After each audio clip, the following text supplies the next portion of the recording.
I'm Al McFarlane. Welcome to the Conversation with Al McFarlane. I'm glad to be here and glad to have you along as well. Today is Friday, and as you know, every Friday it's the Healing Circle. I'm pleased to be in partnership with my colleague, my friend, my leader, Dr. Bravada Garrett Akinsanya, who leads the African American Child Wellness Institute and Braken's Psychological Consulting Services.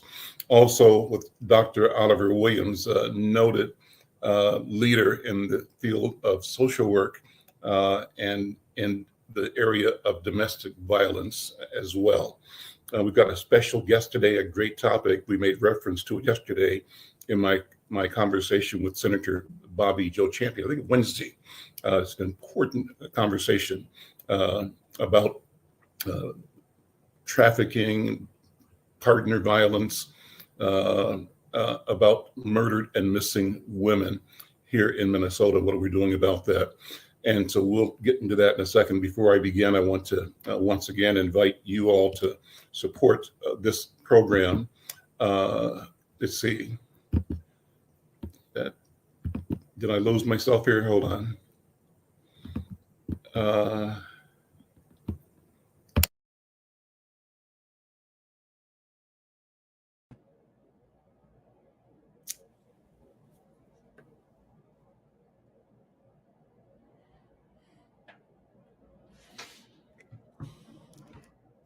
Looks like we're on the show, and Brother Al is coming back. There he is.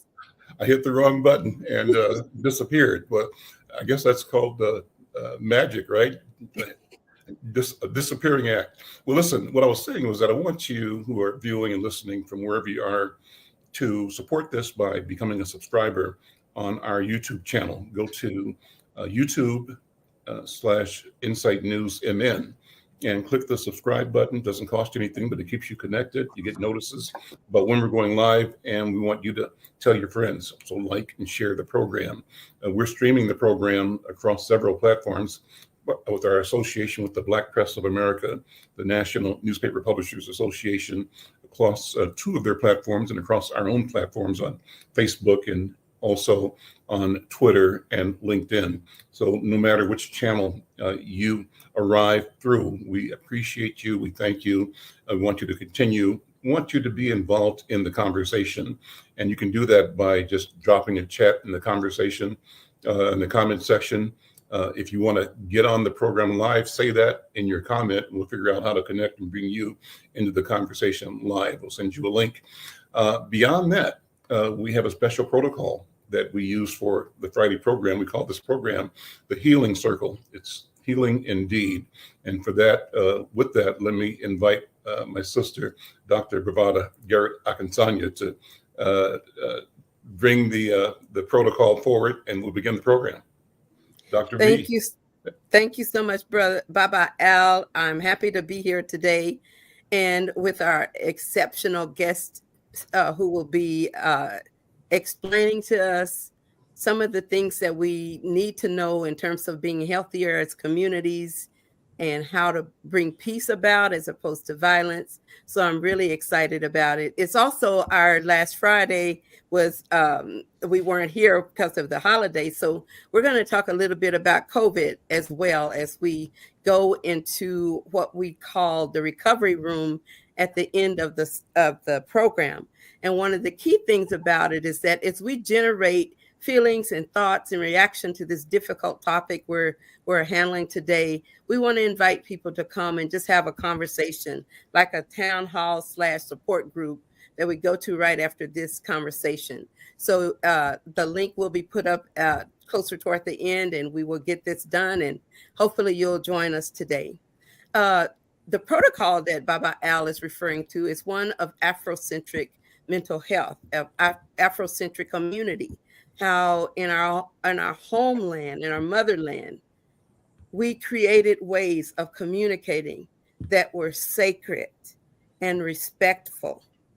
So we start with a circle, because when we are in a circle, there is no beginning or end, no top or bottom. Everyone has equal access to voice and to share that voice in the center of the circle. We have access to that power that comes with voice, because in the circle, no matter who you are, you belong. In the circle, we honor our elders because those are the shoulders that we stand on. They worked our way and prayed our way into existence. And we honor our elders as well as our ancestors. And we honor them because those are the shoulders the elders stood on. And the ancestors are honored because they're closest to the Creator.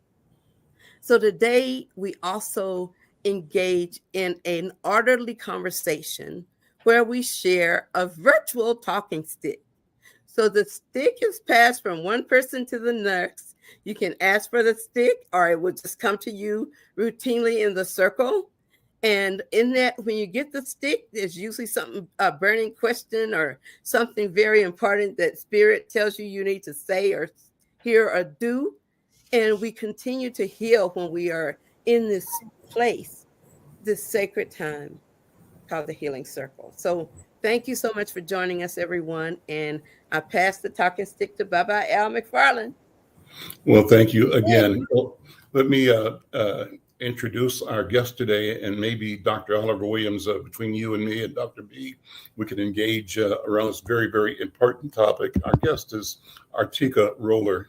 She's a native of St. Paul's Rondo community.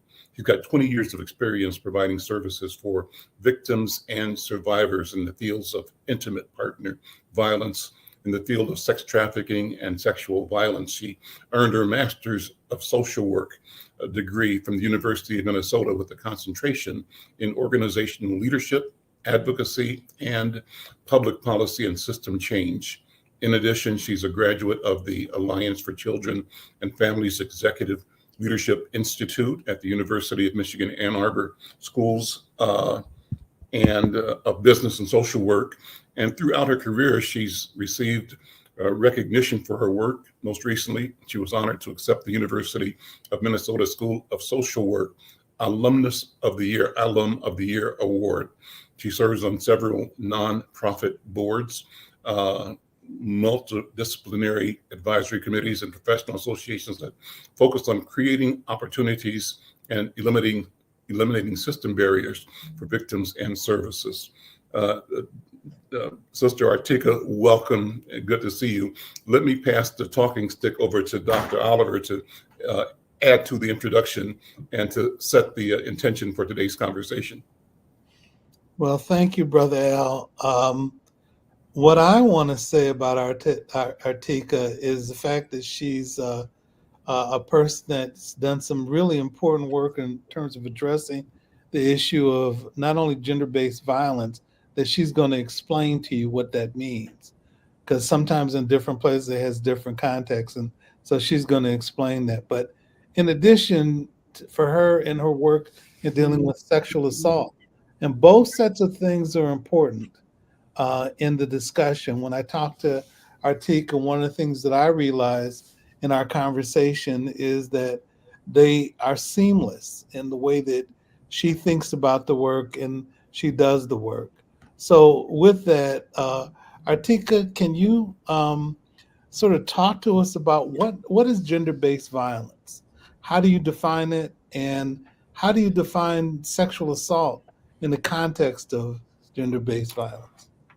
Well, first I want to say it is an honor and a privilege to be at this table with three icons from the community in Minnesota. I feel blessed and humbled, and so thank you for the invitation to be here and to have this important discussion with you. Dr. B and Dr. Oliver has been instrumental in the work that I do. I have been trained by both of them on different occasions. And then Mr. McFarlane, you need no introductory to the community and the wonderful work that you've been doing. So thank you so much. So gender-based violence really is violence that is directed, what we would say, at women, and it disproportionately affects women. And the United Nations, that's how they identify it. But in our community, it could also be violence that is really focused at someone who is transgender that considers themselves women as well. Someone from the LGBTQ community could also be experience violence. But sexual violence, domestic violence, and sex trafficking are really at the root of gender-based violence. Now, although all three of those are different forms of victimization, their harms are interconnected through violence.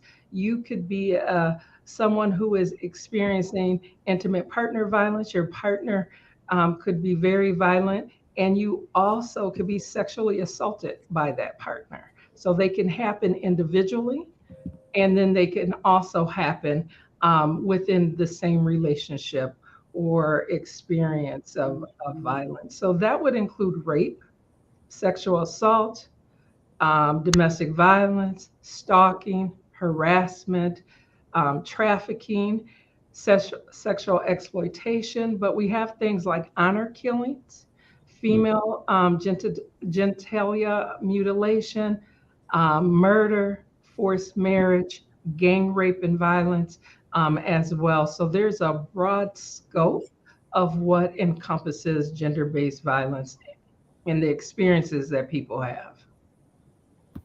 Thank you, Artika. One of the questions that I have, given what you described, what are the challenges of us addressing this issue within the African American community? And let me give you an example. When I was directing the institute that I had, one of the things that we attempted to do is to have conversations with other civil rights organizations. So there have been times when I reached out to two different groups, and we came together to have the conversation. And they're busy functioning and dealing with things that are important to our community. But this is important to our community too. Why do you think it's a challenge to have conversations around domestic violence and sexual assault within our community?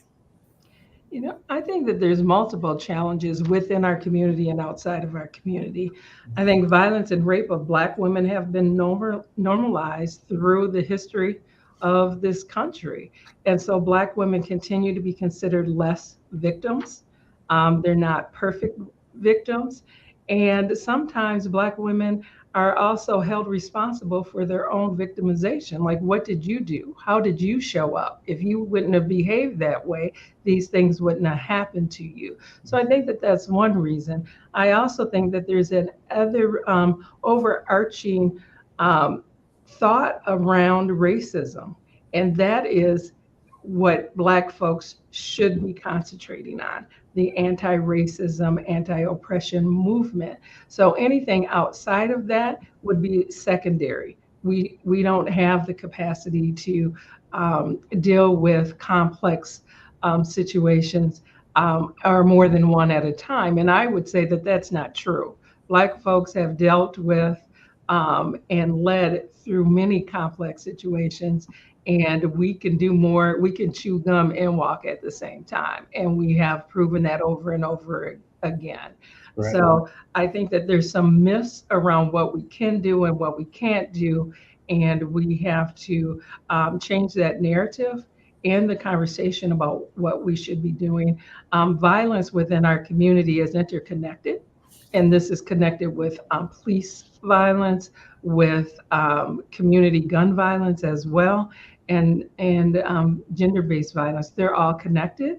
And I think that these are all things that we'll have to take a different look at and create our own strategies and narratives around how we want to message and talk about these things and solutions towards healing.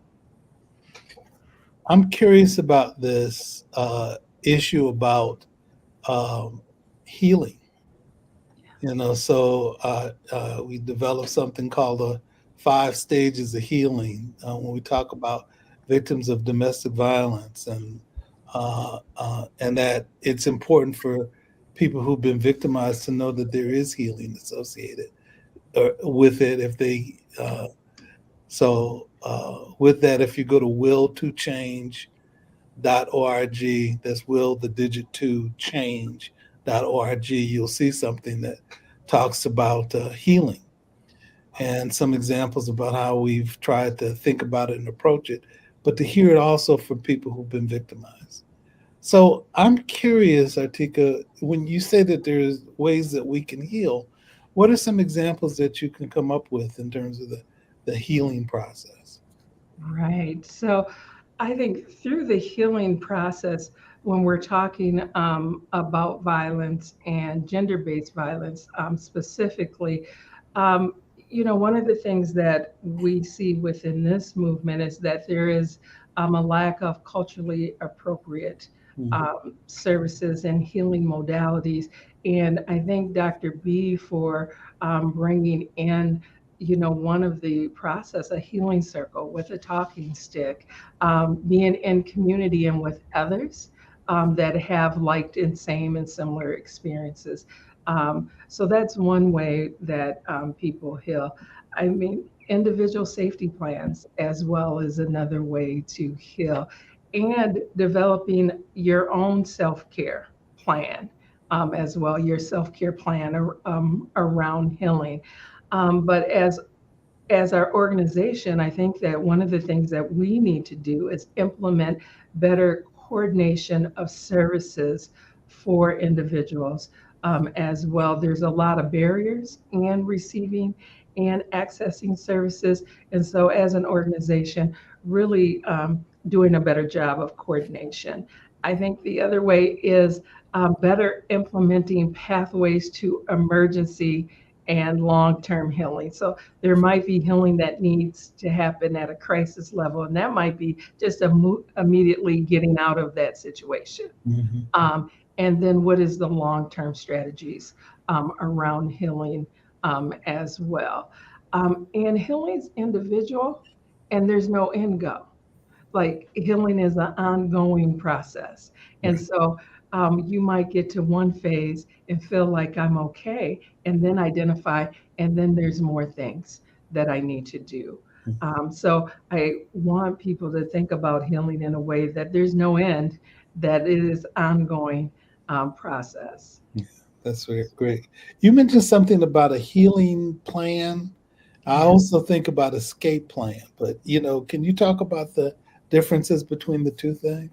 Yeah, so a healing plan is that you have already dealt with the immediate concern, the safety plan. So we do safety planning with folks. And we know that people that are leaving abusive situations are more likely at that point in time to be hurt, harmed, or killed. Mm-hmm. And so there needs to be safety around that. So an advocate will walk through what is that safety plan? Where do you go? Who are you going to be with? Where do you leave documentation? Very detailed and technical response to get safety. So when you talk about the escape plan, the safety plan, that's one plan. Once you are safe and you are really trying to look like, where are my next steps? How do I heal from the process? That's a different strategy. That's a different plan. And there also needs to be safety for the people that are doing the work as well. So I would call that ethical self-care or ethical safety planning. I need to be well enough to do this work with you. And so that's the difference between immediate escape safety planning and then a long-term strategy around healing and wellness. What's the prevalence of violence in the community?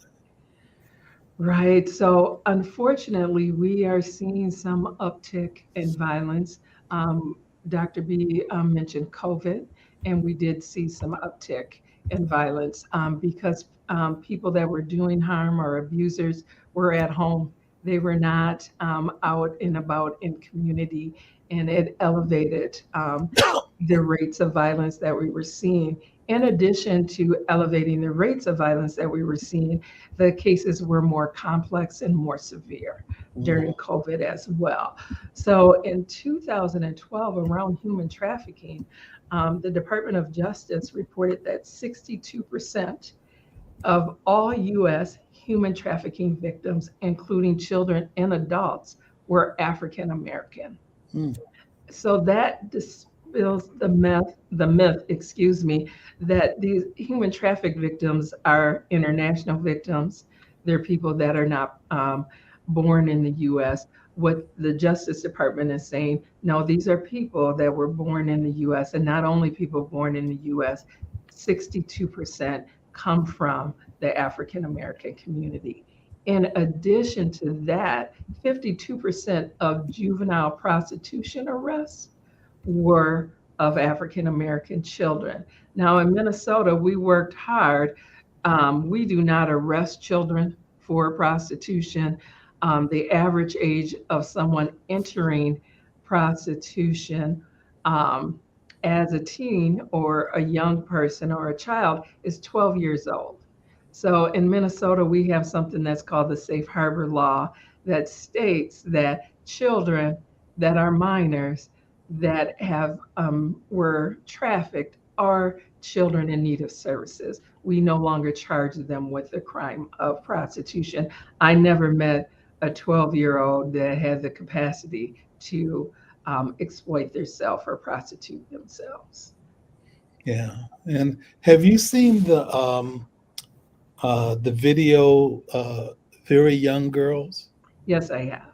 Yeah, so that's a very powerful video. We get a chance to, I got a chance to sort of sit with the Department of Justice to view the film, and also to spend some time with the people who were the prosecutors in the video, in the video, and also some people that were doing some work in DC when they showed you the work that they were doing with pimps to try to harass the women who were in DC.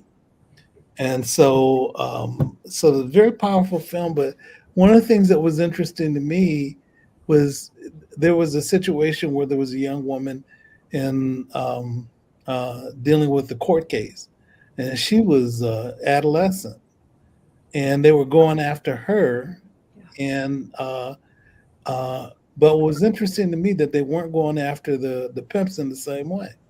You know, one of the things that we have seen, and there has been some good reports out regarding this, is that the adultification of Black girls, in that they are just not seen as victims. And when they, did the research, they were asking simple questions.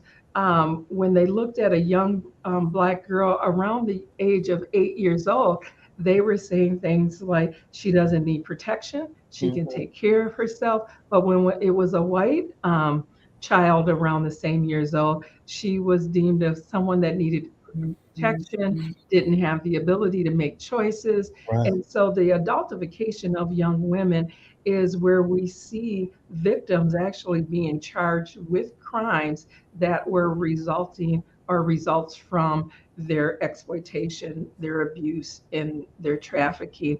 And and the leading cause of death for African American women from the ages of 15, which is still a child, to the ages of 45 is intimate partner homicide. Wow. Yeah. Well, I want to talk more with you about those things, but one of the things that I want to do before we move on to other things that you can enlighten us about is your move from working around sexual assault to another organization. Can you talk to us about the new organization that you're working with and what your work is there? Well, thank you. And I'll give a little bit of history. I started off my work in this movement in the anti-sex trafficking world, and then moved into doing some work at Women's Advocates in St. Paul, the first domestic violence shelter in the United States. And so doing some work around intimate partner and domestic violence, and then ended up doing some statewide work with the Minnesota Coalition Against Sexual Assault. And so doing a lot of policy advocacy training work through there. But I recently moved to Cornerstone Advocacy Services, and just a good fit for my skills and my experience, because we have work that we're doing around sex trafficking, primary focus around intimate partner violence, but we have some work around general crimes and trying to expand that work. And then in addition, work around sexual violence. So it took all of my background and put it in one organization, and really happy to be here, because this is the place where folks can get comprehensive long-term care. So we can support when the crisis happens immediately. If a person chooses to have a criminal justice response, we can work through that as well. Immediate shelter and long-term shelter, and all things in between for families that need support. Very good. So, can you help us understand, why do people stay in relationships when they're being victimized? There's many reasons why people stay. And, some of the things that I have heard throughout my career is that they feel responsible for their family and their children. They don't know where they can go. There's a lack of resources as well.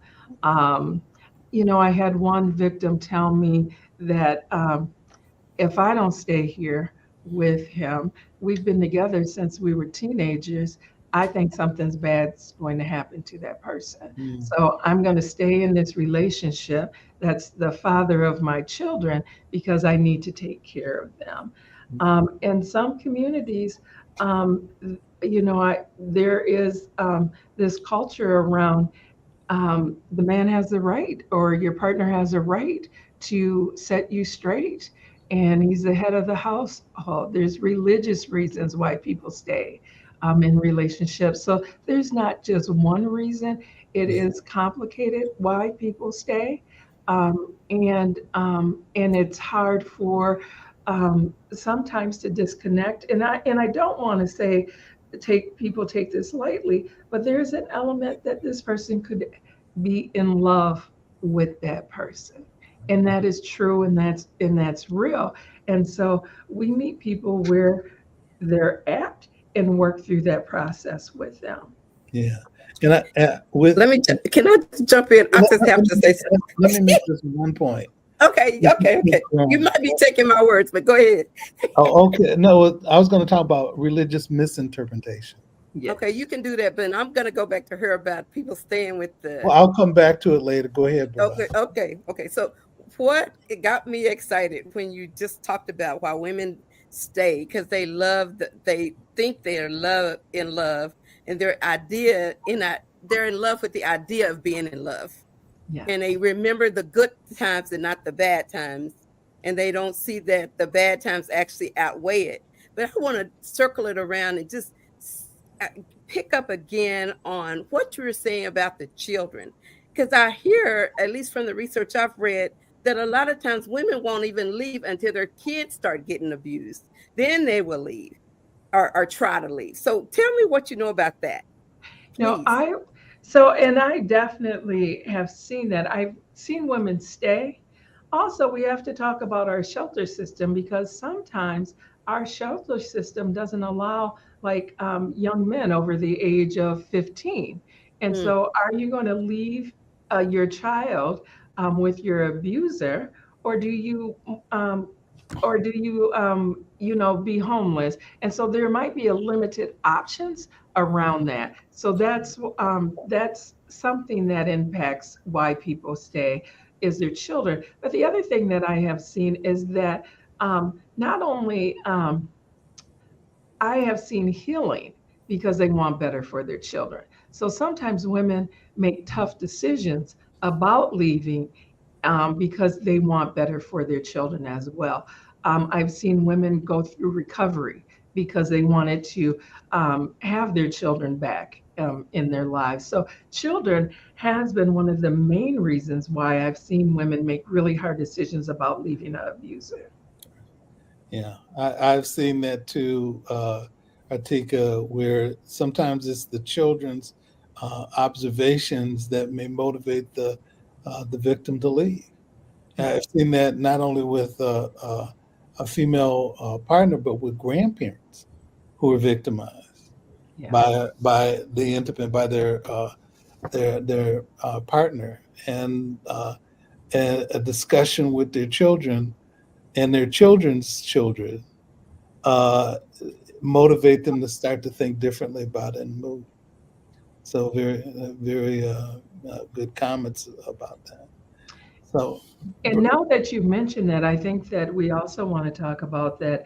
Um, we see a spectrum of ages. So it's not always young folks. right. We see older people that are in violent relationships as well. Hmm.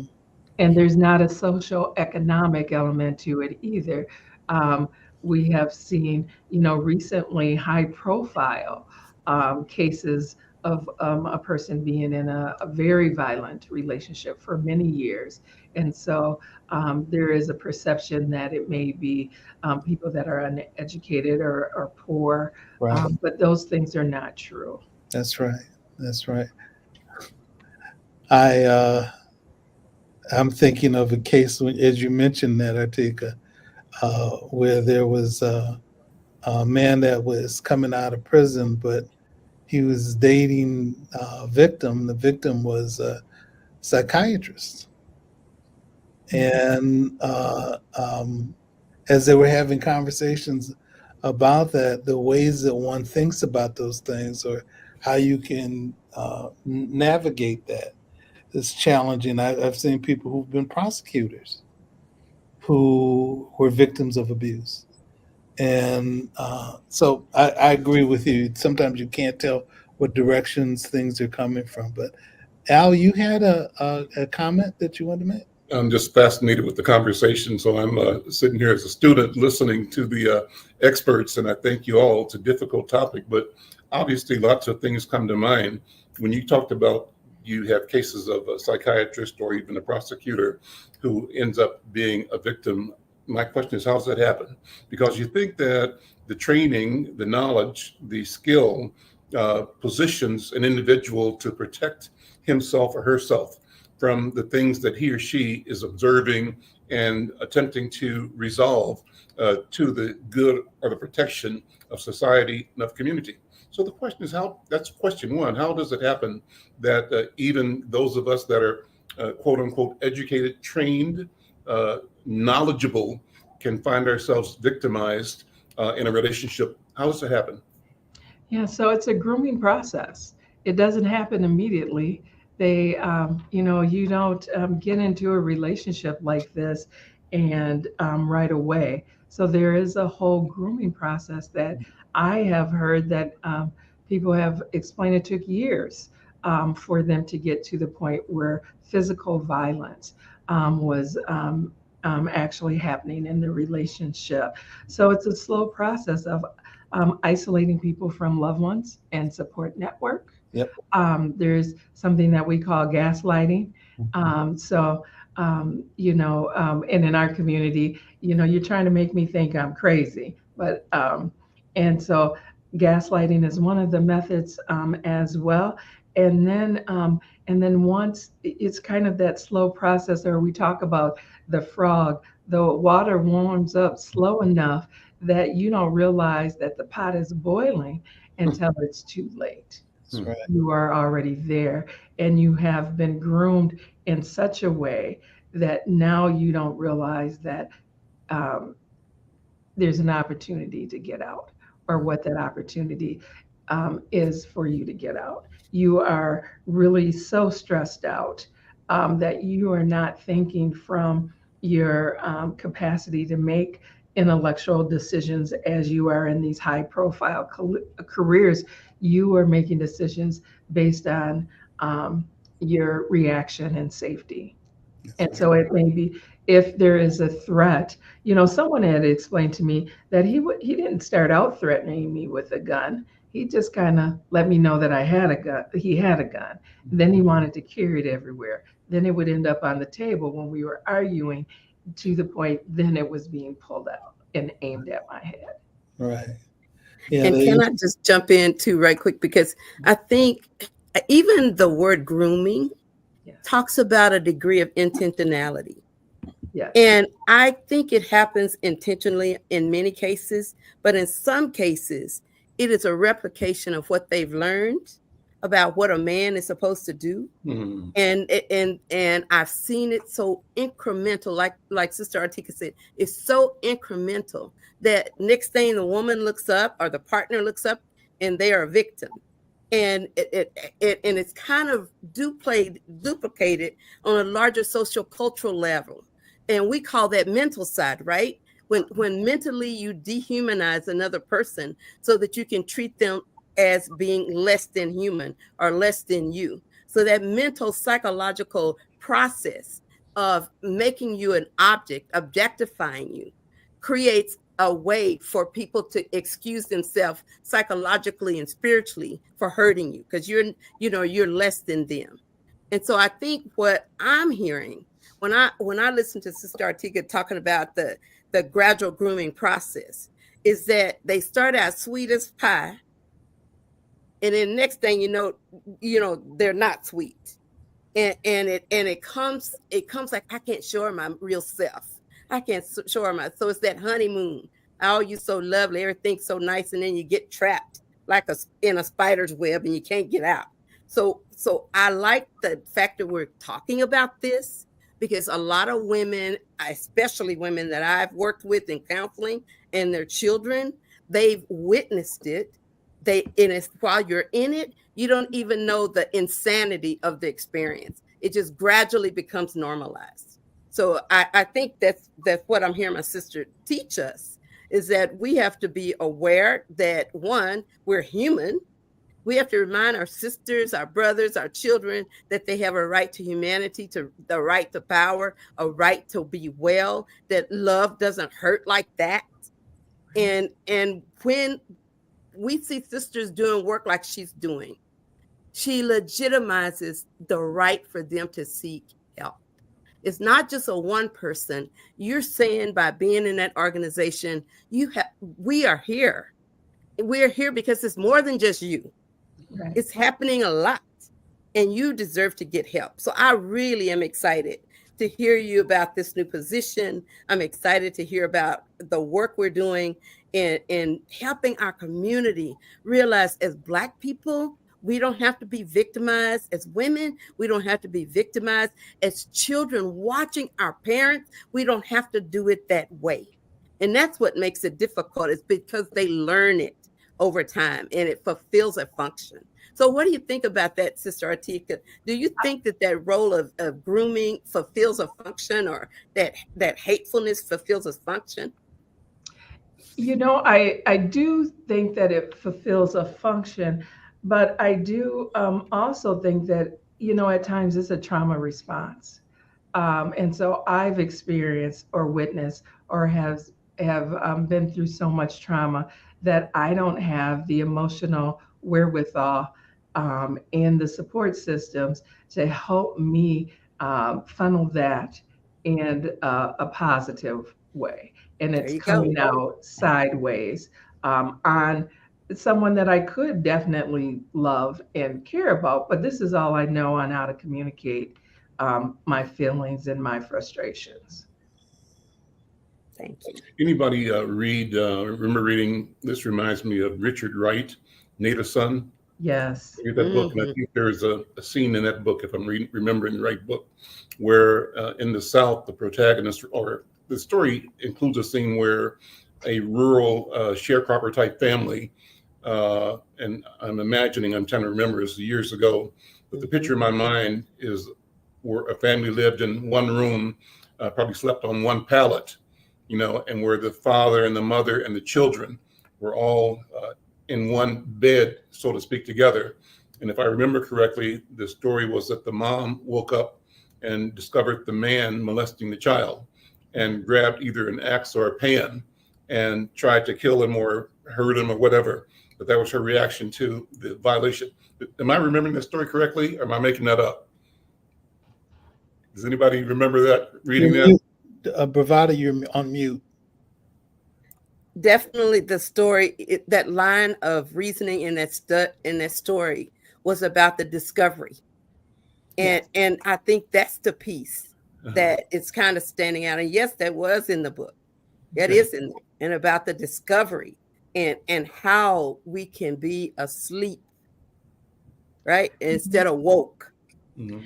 Right. And I'll take it back to kind of my first comment, is that, the violence and rape of Black women have been normalized through our history. And that this can, and Black women continue to be considered less than perfect victims. And this is not a victimization.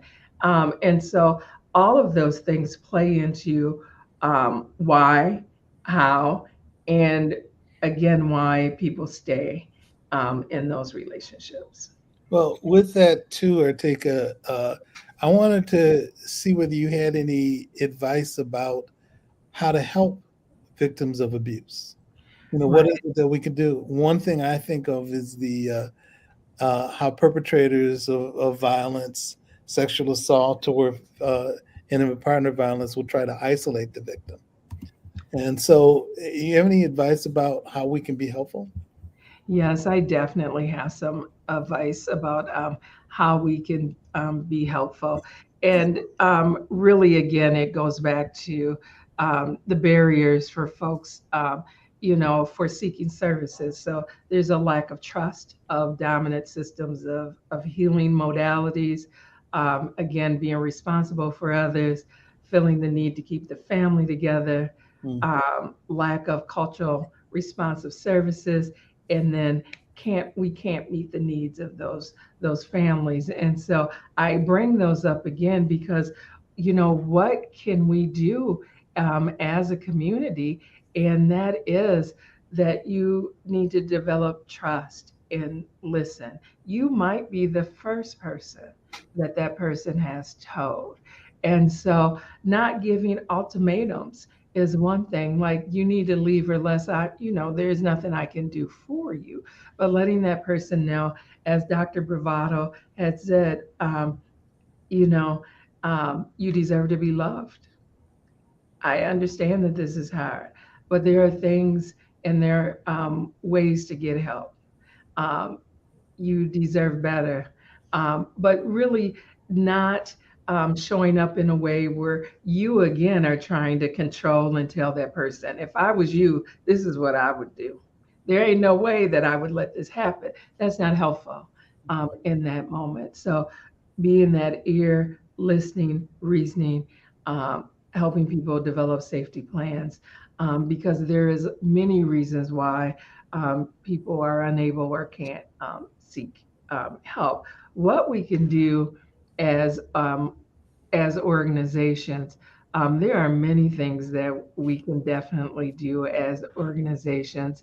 Again, making access feasible for folks, culturally relevant and responsive services, advocating for folks within criminal justice system, and then access to housing and safety is one of the biggest barriers that we see for individuals as well.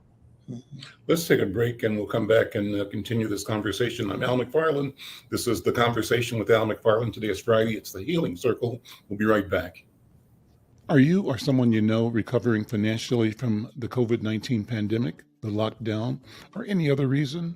If so, help is available. Findhelp.org is a site to find a wide range of resources, including food, medical care, and more. The best part is based on your zip code. Visit findhelp.org, enter your zip code and the service you need. You'll get a map directing you to the organizations that can help you. Help is waiting at findhelp.org. If you need help starting anew, findhelp.org is the site for you. Well, that's the information that ties into our conversation today. We're talking with the new leader of Minnesota's Office of Murdered and Missing African American Women. Artika Roller is here. Artika, thank you so much for being here. Thank you for the work. I wanted to ask you the specifics of services you provide. Are your services on the policy level? Are they on the public information general level? Are they specific services to specific individuals, women in particular, and families? And is there a hyper focus on, for example, the name missing, murdered and missing? Is this an investigatory resource that tries to find people that are missing and may have been or may be murdered? Can you explain? Oh, I definitely can explain, but I am actually the executive director of Cornerstone Advocacy Services. I had the honor and privilege of serving on the task force to establish the Office for Murdered and Missing African American Thank you for the correction. Women. And, a little bit about the Murdered and Missing African American Women Office and how this came about was that there were several women in Minnesota that were murdered, and the families were saying that they were having a hard time getting a response. When they first reported their loved one was missing, law enforcement would say things like, they ran away. And they would come back and say, no, we know this person. We talk to each other several times a day. I don't know the last time. We haven't talked to each other several times a day. We have not heard from them within 24 hours. Something is wrong. And so not listening to the families. And then the trials continued even beyond that, even when their loved one had been found murdered. So it comes out of that movement of families saying we need to do something better. And Ruth Richardson, who was a representative at that time, moved forward a bill around to establish a task force first to figure out what the issues, what the problems are, come up with recommendations. And one of those recommendations was establishing an office for missing and murdered African American women and girls.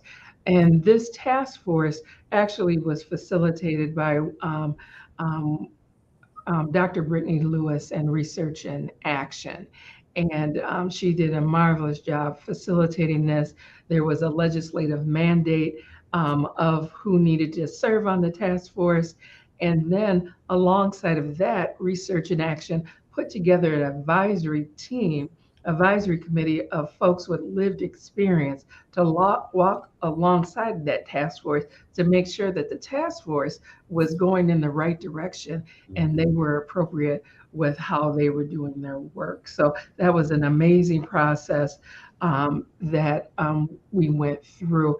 And what the task force actually why it was created or what its charge was that we really needed to examine the systematic causes of violence against African American women and girls, appropriate methods of tracking and collecting data around that, policies, practices, and institutions that needed to be dismantled that were perpetrating violence against Black women and girls, and measures necessary to address and reduce violence against women and girls, and then vehicles to help their families and the community. So it was a large mandate, but this task force and the advisory committee under the leadership of their chairperson, who was Lakeisha Lee, and she's a young woman. Her sister, Brittany Clarity, was murdered at the age of 18, and their family had to do the investigation work to find her body. So it came out with 5 recommendations. One was establishing the Office for murdered and missing African American women, create a fund for specific spaces and resources for girls and women, develop effective culturally appropriate anti-racist trainings for professionals that women and girls encounter, hire and retain representation from Black community in these professions, and then implement better conditions across agencies to increase accessibility, access, responsiveness, and services. So, Artika, we've got a short time left, and we've got about 7 minutes left. So, one of the things that I wanted to ask you before we roll off is, can you help us identify the resources that exist within the community to help address these issues? Now, you've talked about sexual assault, you've talked about domestic violence, you've talked about gender-based violence. Could you kind of segment out the different areas where you could direct people for support to deal with these different sets of issues? So I can do one better. Okay. There is a day one hotline for the entire state of Minnesota that comes out of Cornerstone Advocacy Services. And the hotline number deals with domestic violence, sex trafficking, and sexual assault and violence. There is one number that you can call and they will connect you with. When we talk about those multi-level response, of course, if you're in immediate danger, call 911. But if you're in crisis and you need support, you can get that from them. They can give you long-term support and then also connect with shelter and housing as well. So the number is 1-866-223-111. You also can text 612-399-9995. And in addition, you can go to Cornerstone, MN, altogether.org, and you can do an online chat as well. Okay, so I'm going to ask you to repeat some of those numbers and websites. I will definitely repeat it. Day one hotline, you can call them at 1-866-223-1111. You can text at 612-399-9995 or go to cornerstonemn.org. Altogether, cornerstonemn.org. Okay, thanks so much. And Cooper is on the ball. So, well, we've also got a slide show up, kind of some photographs. Dr. or Sister Artika, why don't you walk us through what we're looking at and sort of give us a tour? Oh, sure. So I worked with Mincasa, and this was a press conference, I think, with Amy Klobuchar, and we were working on some legislation around safety for victims and survivors. And next slide. And then this was recent. This was Color of Change, looking at prosecutor roundtables and accountability. We were in Washington, D.C., and I'm there with, this is our Minnesota cohort. I'm there with Cynthia, the president of the NAACP. I have Justin Terrell, the executive director from the Minnesota Justice Research Center. The young man with his arm around Justin is Antonio Williams from Tone Up, and he is a community activist around criminal justice response. So we had a really good day of convening and working on prosecutor accountability. Any more slides there? Okay, go ahead, keep going. Oh, that is myself and Mr. Willie Roller, my husband. We were in Washington, D.C. on the March of Washington, D.C. right after the George Floyd murder. And so we were out there showing our support for our Minneapolis cohort and seeking justice as well. This was not. This was just a few months ago with Senator Omar, and we were there. Representative Omar. Well, Yeah. yes, you're right. Representative Omar was reading the slide. Representative Omar, and working on some national legislation for murdered and missing African American women. Okay. Oh, and this is my wonderful cohort of awardees for the African American Heritage Calendar. You may be able to identify several community members in this picture. See, there is former Commissioner Harrington. Let's see, Former Representative. Senator Jeff Hayden. Yeah, Jeff Hayden's in the picture as well. And so that was an honor from, I think, 2020. Nice pictures. And we had one more document. You may have gone through these points, but why don't you pull that up, Cooper, the document. Run through these one more time. These are important, and it's nice to see it in writing as well. Yes. Share that again. Yes, so these were the recommendations that came out of the task force for murdered and missing African American women. And I want to note that Minnesota is the first state with an official office addressing these crimes against Black women. So establish the office. They are currently searching for a director for that office. So if anyone is interested, I hope the application process hasn't closed yet, but you can go to the Office of Justice Programs for that application. Create a fund specifically to create spaces and resources that serve Black women and girls. Develop effective, culturally appropriate anti-racist training for professionals that are working within our system. Hire more African American staff. In addition to hiring, making sure that we can retain our African American staff as well. Implement better coordination across systems to increase accessibility and services and responsiveness for families that have experienced loved ones that have been murdered, and then identify and implement better pathways to emergency and long-term housing. Well, this is a new arena of activity. It's the proper work of public policy and lawmakers. What kind of funding went into creating this? Do you know, have any idea how much they launched this with, and what is it going to need to sustain its capacity to serve our people and our state in the years and decades ahead? What do you think? Right, and I hope that I'm not misquoting, but I think it was $500